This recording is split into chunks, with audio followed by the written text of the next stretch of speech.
আসসালামু আলাইকুম সবাইকে। আজকে নতুন একটা রেসিপি নিয়ে এসেছি, ডিমের ভাইরাল রেসিপি। তো এই জন্য প্রথমে নিয়ে নিয়েছি শুকনো মরিচ, আর ডিম সিদ্ধ করে নিয়েছি আমি 2টা। শুকনো মরিচটা আমি গুঁড়ো করে নিয়েছি। আর হলো এখানে নিয়েছি শসা, লবণ, পেঁয়াজ কুচি, ধনিয়া পাতা কুচি। তো এই সবগুলো এখন মাখিয়ে নেব।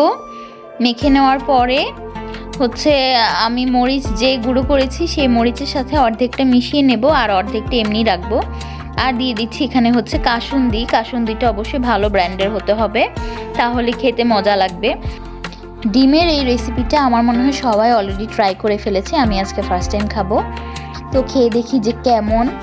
আর এই ডিম সিদ্ধর উপরে এই যে সালাডটা, এটা দিয়ে খেলে নাকি খুবই মজা লাগে। এমনিতে তো ডিম সিদ্ধ খেতে মন চায় না। তো আমি এই যে সালাডটা আলাদা করে নিয়েছি, অর্ধেকটা মরিচের সাথে মিশিয়ে নিয়েছি আর অর্ধেকটা এমনি রেখেছি।